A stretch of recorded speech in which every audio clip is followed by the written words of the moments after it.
באופן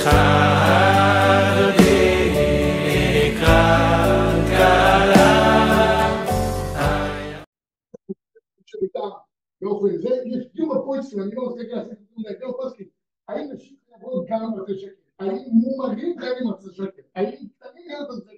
כי הרי כתוב, זה יתנו מבין 20 שנה ומעלה, ונחלקו הפוסקים, האם באמת רק מגיל 20 שנה נותנים, או שיש חובה כבר לתת מגיל בר מצווה, וזה יש רמב"ן ורמב"ן, הרמב"ן והרמב"ן כותבים שהם באמת מגיל בר מצווה, אחינו כותב מגיל 20, זה מחלוקת גדולה מאוד להסכים. רב עקיבא איגר אומר שנשים בכלל לא חייבות מרצי שקל. למה אומר רב עקיבא איגר? פשוט, הוא כותב כיוון שנשים לא היו במרצי שקל, רק גברים, זה יתנו. ממנו הוא אומר, אם לא חייבות מרצי שקל, יש כאלה שרוצים להגיד, להיות יעקב פר, שבכלל לפי הפשט רב עקיבא זה בכלל זמן מלחמה. נראה להם פטורות הן מתפילת מוסף. תפילת מוסף זו התפילה היחידה שבאה בשביל כנגד הקורבנות. כל התפילות האחרות, גם כנגד קורבנות, גם אבות יזנו, נכון? איפה יש תפילה שהיא פרופר עבור הקורבן? תפילת מוסף. כיוון שנשים לא חייבות במרצי שקל, הן גם לא חייבות בתפילת מוסף, כך אמר רב עקיבא איגר. והדליה, כי השקלים והקורבנות תלויים זה בזה. בשביל מה אנחנו עושים את השקלים? כדי להביא את הקורבנות מתרומה חדשה שתהיה בתחילת חודש ניסן. אז הוא דלה את זה, וזה דיון גדול מאוד ברב עקיבא איגר שדנתי בו באריכות השנה, אבל בכל אופן, למה יסר רבי ישראל? כל הדיונים האלה נהגו לתת כנגד כולם. דברים נותנים כנגד כולם, כנגד כל הילדים בבית, אפילו שהם פחות מתישות, אפילו שיש מחלוקת בעניין, נוהגים לתת אפילו כנגד העוברים שנמצאים במעי אימן, שנאמר, זה יתנו כל העובר פקודים. שינו את הפסוק לא עובר אלא עובר. בקיצור, כדי הוציאו את כולם רבי ישראל. אז נהגו היום את זה, כיוון שזה סכום גדול שיכול להיות, יש משפחה בלי עין הרע גדולה, וכמובן אתם רואים איזה תלמיד, כמה אתם בבני הבית, אומר לי, 10 ילדים, בו 3 מאומצים. לא, הכי פשוט שבעולם. אין לי ברוך השם, אז לתת עכשיו כנגד זה סכום כזה גדול, אפשר לתת אחת לספרדים, אחד מלא, זה חובה כל הדעות, כי הרב אליהו אמר צריך לתת את הבסיס של הכסף, כולל המע"מ, סך הכל זה 20 שקל, ואז כל השאר ייתנו, כל אחד כפי מסת ידו, זה קטע שהיום אמרתי שקל, זה שכל אמרתי שקל, אחרי זה נהפך לדין צדוקה. ואם זה דקה, אז כבר אין פה שיעור שכל אחד כתב תחת ראשו בעניין הזה. למי נותנים? הטוב ביותר לישיבת רמת גן, שהיא ישיבה שמחזיקה תורה גדולה, ויש פה ברוך השם 70 אברכים בישיבה, ולומדים פה יומם ולילה, זה הדבר. כי באמת מבחינת הצדוקה, הרב פלאצ'י כותב, שהטוב ביותר לתת ללומדי תורה עניים. אין לך מעלת צדקה גדולה מזאת. כל אברך ביסודו מוחזק כעני היום. הוא לא יכול לגמור את החודש. זה ההגדרה של עני על פי ההלכה בימינו. אז אם ככה, זה מה שראוי לתת. טוב. מקווה שריבון לא שמע את זה. עזרתי לישיבה עכשיו. בקיצור, זה מבחינת מחצית השקל. גם מי שלא נתן ביום, כמו שאמרתי, יש לו זמן לתת בהמשך. נעסוק עכשיו לגבי עניין של קריאת המגילה. בקריאת יש לנו כמה וכמה מצוות בעניין יום הפורים. יום הפורים מתחיל מהלילה, מסתיים ביום, והמצוות עיקרן שייכות ביום ולא בלילה. אין משמעות לא לסעודת פורים בליל פורים, אין משמעות למשלוח מנות בליל פורים, יש כאלה שמקדימים, זריזים מקדימים. נותנים משלוח מנות בלילה. לא מתנות האביונים גם אין. יכול להיות שייתן מתנות האביונים שיחולקו על סמך כסף שהוא נתן בו ביום, זה בסדר גמור. אבל כל המצוות שייכות דווקא ביום, חוץ מדבר אחד, קריאת המגילה, שאנחנו קוראים גם בלילה וגם ביום, כי יש בחינה של יום ויש בחינה של לילה. חוץ מקרא מגילה, כל המצוות כולם שייכות אך ורק ביום עצמו. עכשיו לגבי עניין של קריאת המגילה, כמה מילים בנקודה הזאת. כולם חייבים בקריאת המגילה, גם גברים וגם נשים, ולא רק נשים אלא גם ילדים. יש עניין מיוחד להביא ילדים לקריאת המגילה. המחבר חוזר על זה לפחות פעמיים. המחבר אומר שמביאים תינוקות של בית רבן. נקרא את הלשון של המחבר מופלא ביותר. כל החיים לקראת המגילה, אנשים מגיעים לעבדים משוחררים, ומחנכים את הקטנים לקרותה. שואלים על המחבר, מה העניין פה לחנך את הקטנים לקרותה? הרי בכל המצוות כולם, הקטנים חייבים מדין חינוך. מה נשתנה פה מצוות קריאת המגילה מכל המקומות האחרים? דרך אגב, בלבוש, הוא כותב דבר מאוד מעניין. הלבוש אומר שאת 4 פסוקי הגאולה, אנחנו נותנים 4 פסוקי הגאולה בכל רם, כדי לעורר את העם לגאולה, בעזרת השם של היהודים גם השנה יהיה אורה ושמחה וששון בעיקר. אז הוא אומר, מה העניין? הוא אומר כדי לעורר את התינוקות. אני חשבתי שענייני גאולה, הוא אומר לתינוקות, בארבעה הפסוקים האלה הם מתעוררים. הילדים שלנו מתעוררים באמן, אני חושב יותר מאשר בעניין הזה. אז, פרשת זכור לא נגעתי. קפצתי מיד לזה. אז רגע, אני עושה שנייה קאט, עובר פרשת זכור בגלל מרצה שקל. פרשת זכור וחוזר חזרה למגילה. לגבי פרשת זכור, מילה אחת רק, זו חובת קריאה מדאורייתא. חובה על כל אחד, שפעם בשנה, י"ב חודש, שלא יעבור, שלא יזכור את זכור. למה אומר החינוך? כדי לעורר בליבנו את השנאה לאותם אלה שרצו להכחידנו. ורב חיים כותב שהיום כל אומה שרוצה להכחידנו היא בגדר עמלק. לא חובה, זה לא חובה על היחיד, זה חובה על הכלל. והיום למעשה באמת אין לנו עמלקי במציאות בשטח, כי בא אשור ובלבל את כל האומות. גם יבוא איזה עמלקי לך, יגיד, שמע, אני עמלקי פרשת זכור, בוא תקיים במצוות עשה דאורייתא, תמחה את זכר עמלק. אני מוכן לקדש, למות על קידוש השם. לא יעבוד רבי ישראל, אין לנו היום כזה מציאות. לכן העמק דבר כותב, אין עמלק, יש תודעת עמלק בעולם. אבל בכל אופן חובת הקריאה היא עומדת בפני עצמה. לכן חובה לשמוע את הקריאה, זה מצוות עשה דאורייתא, ולכן צריך לכוון להוציא את האחרים מידי חובתם, וכולם יוצאים מידי חובה. לכן קטנים לא עולים בפרשת זכור, כי צריך שיהיה לא סתם קטנים, צריך שיהיה גדולים, שיש בהם שני שערות, כי אצלנו העניין של הגדלות זה גם שנים וגם סימנים. צריך לכוון את זה ידי חובה. גם מי ש... גם קטנים? טוב, אני לא... לא, זכור לא. זכור לא. יש גבול לכל תעלול. שכוח אביחיים. אני חשבתי שהתימנים אין להם גבולות. הנה, שכוח. אל תשמיץ. לא, כי זה מצוות עשה דאורייתא. וכאן מקפידים שיהיה גדול. ספר שני ושלישי, שום פנים ואופן. ילד מתחת לגיל 13 לא יקום. לא 13, מצד חזוקת דרבא. חזוקת דרבא. אתה יכול להיות גם מצד מעל בר מצווה, אבל הוא צריך את ה... לא צריך שיהיה לו זקן עליון, אתה אומר. לא צריך לבדוק את הזקן העליון. טוב, זה כבר עד כדי כך, אני לא נכנס לדברים האלה, במיוחד בימינו, זה מסוכן. הסיפור הזה, עולים רק גדולים, נכון? וזה סיימנו את העניין. בואו, רבי אבינועם לא ניכנס יותר לפרטים. עכשיו, חובה לכוון לצאת ידי חובה. האם נשים חייבות כן או לא, גם נחלקו הפויסקים, כי הם תולים את הקריאה במלחמה, ונשים לא יוצאות למלחמה, קוראים את דרכם פצועה, גברים נשים לכבוד דרכם לכבוד, נשים דרכם לכבוש. נהגו שנשים כן שומעות. היום ככה זה נהוג בכל המקומות כולם, נשים באות לשמוע מקרא מגילה, וגם מלחמות היום.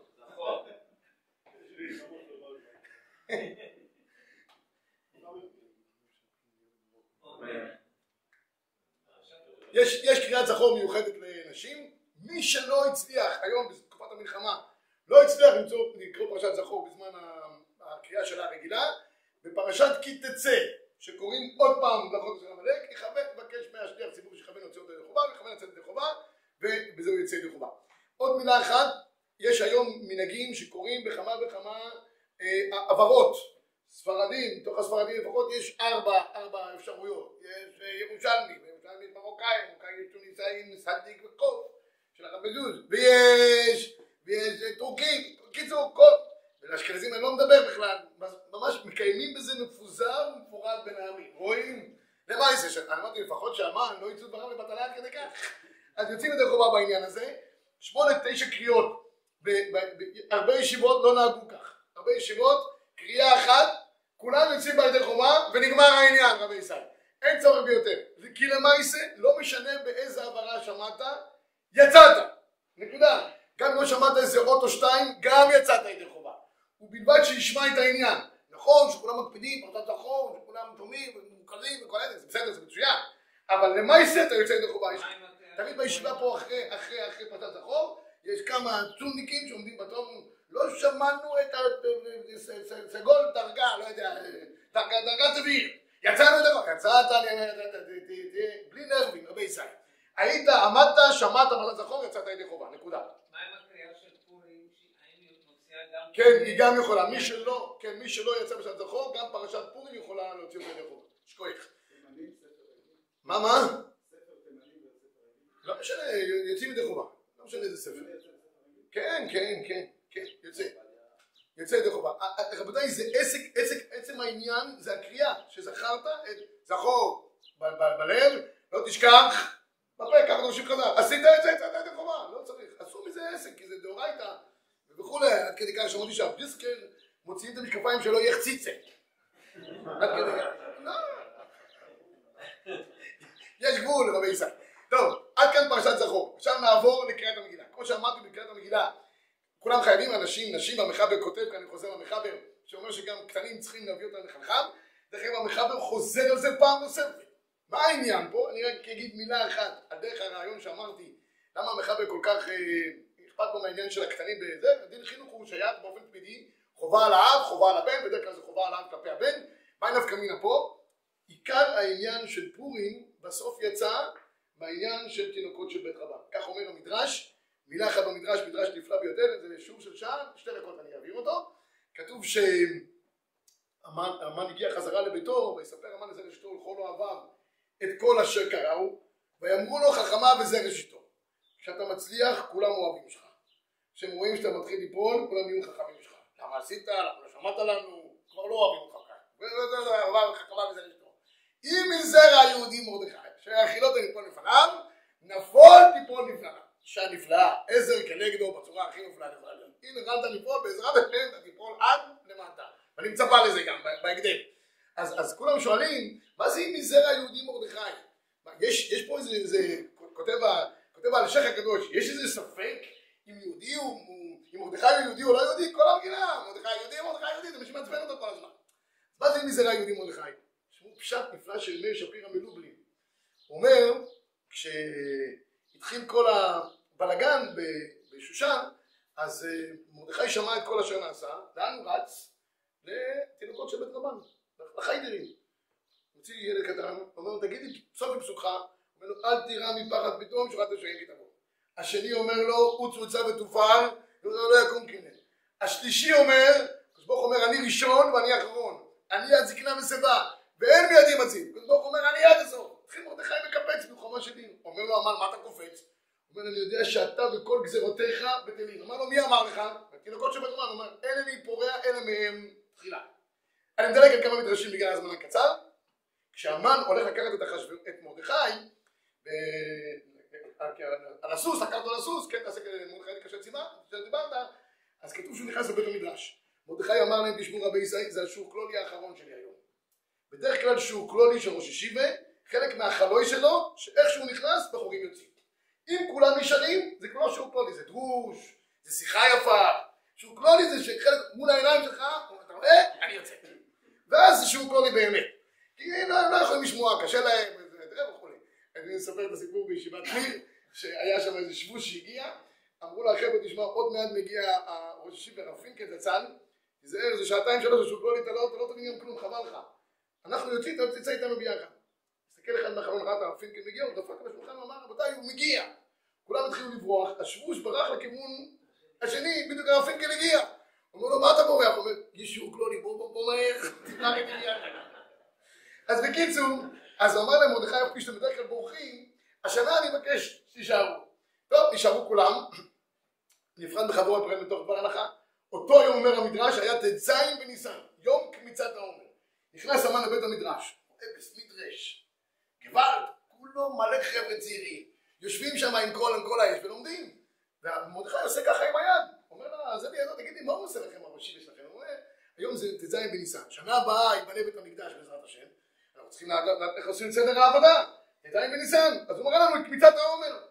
אומר לו המן לבחורצ'יק הזה, תגיד לי, ממה אתם מביאים את העומר?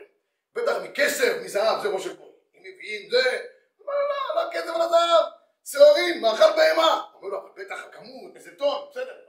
הוא אומר לו, לא, 10 שעורים קטנים. אמר, יבואו 10 שעורים שלכם, ויבטלו את הסט, יקרא את הכסף של תעדת גנזי המלך. אז תינוקות של בית רבן, הם אלה שהיו כל העסק. חוזר המן חזרה, ויספר המן זה לשתו לכל הבא, כל השקם, הוא אומר, תשמעו, היהודים האלה מטורפים, הייתי בסמידרש מלא חבר'ה צעירים, אריות כמו של היום ברוך השם, שבים, לומדים, נלחמים, וגם מאמינים באמונה שלמה בגאולה, יש להם להשמיד הרוב ולאבד, הם מאמינים. אמרה לו, זוכר איך התחלת את כל העסק? אמרת, אתה מתחיל עם מי? תינוקות של בית רבן. תראה איזה זרע יש ליהודים שממשיך הלאה. אם מזרע היהודים מרדכי, אשר חילתם ליפול לפניו לפני בחורי ישראל הגיבורים, נפול תיפול בפניו. לכן לעניות דעתי המחבר חוזר כמה פעמים, מצווה להביא תינוקות של בית רבן לשמוע מקרא מגילה. כי בזכותם, לכן דרך אגב, וזה מסיים את המהלך הזה, תמיד המלחמה עם עמלק זה מחר. צא לכם ביהושע, אמר לי יהושע, משה רבנו יהושע, מחר. יבוא המלך באמן, מחר. כי המלחמה עם עמלק תהיה באחריתו עדי עובד. ראשית גויים עמלק עדי עובד. עד הסוף. הוא נלחם במחר, ואנחנו נלחמים איתו במחר. והמחר שלנו זה ילדינו, תלמידינו. זה המחר, זה הכוח שיש לעם ישראל. טוב, אני חוזר חזרה לענייננו. אז מצווה לשמוע מקרא מגילה. אסור לפספס מילה אחת מן המגילה, צריך לשמוע את כולם מתחילתה ועד סופה. אם ברור לאדם שהוא פספס, הרי שבאותו רגע הוא חייב לחזור על כל קריאת המגילה. לכן, הטוב ביותר שאדם יעקב מתוך חומש אפילו ממנו מגילה כשרה, ויקרא בעצמו יעקב מילה במילה כדי שלא יפספס. הכי טוב רבי ישראל תמיד יודע עם האצבע. האצבע גורמת שאתה לא מפספס. אם פספסת אות אחת, לא נורא. מילה, באופן ודאי, לא יצאת ידי חובה. אם קורה מקרה שסביב המן יש הפגזה ארטילרית משמעותית בגזרה, יש רעש גדול מאוד. דרך אגב, לגבי העניין של המן, מצווה למחות קצת את המן, יש מופיע ברימה, זה מופיע כבר בקדמונים, אבל אין מצווה על כל האמנים. בן איש חי זכר צדיק לברכה, הרב אליהו קורא לו גאון עוזנו, הוא היה עושה באמן הראשון באמן האחרון, גם בזה יוצאים ידי חובה. יש כאלה שלוקחים את האמן, קוראים אותו, זה גם תמחה את זכר עמלק. אבל מי שמקפיד, במיוחד בלילה, מקפידים על כל אמן שהוא זה. דרך אגב, בן איש חי, איך היה עושה את זה של אמן? לא היה לו גידח קפצונים, ברגליים, היה קורא עם הרגליים. עד היום הספרדים, פרשת זכור, כשאומרים עמלק, נכון? ברגליים. כן, אני זוכר אצלנו גם, זה כל... אז מי שסביב המן חושש שהוא דילג על מילה ולא שמע אותה, ישלים מתוך החומש שלו. עדיף שהוא ישלים מתוך החומש שלו, כי כתוב קרא על פה עד חצייה, יצא ידי חובה. טוב, מילה אחרונה לגבי העניין של קריאת המגילה. עדיף לא לברך בעצמך, גם אם יש לך מגילה כשרה, עדיף לשמוע את הקריאה, את הברכה מפי השליח ציבור בצאת ידי חובה. הספרדים צריכים כבר בלילה, שומעים שהחיינו לכוון על מצוות היום, אשכנזים שחוזרים על שהחיינו ביום, שיכוונו אז על מצוות היום. יש מנהג שבעיקר האשכנזים מקפידים עליו, זה לקרוא את עשרת בני המן בנשימה אחת. מה העניין דווקא לקרוא אותם בנשימה אחת? אז הגמרא אומרת במסכת מגילה, כיוון שהם יצאו בנשימה אחת, הרגו את כולם בבאסחס, אז זה יוצאים בנשימה אחת. אבל שואל הרב גוטשובר, מה העניין פה דווקא בנשימה אחת? הרי אתה יוצא ידי חובה משמיעה, ויש דין ששומע כעונה. אומר הרב גוטשובר, כיוון שפה זה לא רק קריאה בלבד, יש גם אופן הקריאה. איך קוראים את זה? בנשימה אחת. הוא אומר, יש שומע כעונה, אין לו שם כעונה. אני לא יכול לנשום במקומך, יכול לקרוא במקומך, זה כן. ואז ממילא, כדי שכל אחד יקיים בעצמו את העניין הזה, אז לכן נהגו לעצור, ועד וכולי, קורא את זה בבת אחת, גם מי שהשתנק באמצע רבי ישראל. ואז לקחת אוויר, יצא את החובה, להיות רגועים ולא להוציא את הנשמה בשביל העניין הזה. הספרדים בכלל אין להם את העניין בנשימה אחת, מי שהקפיד על זה זה עיקר אשכנזים, וגם מאשכנזים, מי שלא אמר בנשימה אחת, יצא ידי חובה. אין מה לדאוג, הם מתו. עשרת בני המן, הם תלויים כבר על העץ. זה לגבי עניין של קריאת המגילה. בלילה ביום יש עניין שמי שיכול לקרוא בביתו לאנשי ביתו. ככה הגמרא אומרת שרבי יוחנן היה עושה, אז זה מן הראוי וזה נכון. אבל מי שלא וקוראים מבית הכנסת ויוצאים ידי חובה, גם ברוכים יהיו. בשבוע הבא לעסוק במצוות היום של יום הפורים. שיהיה לנו ששון ושמחה ועיקר בעזרת השם.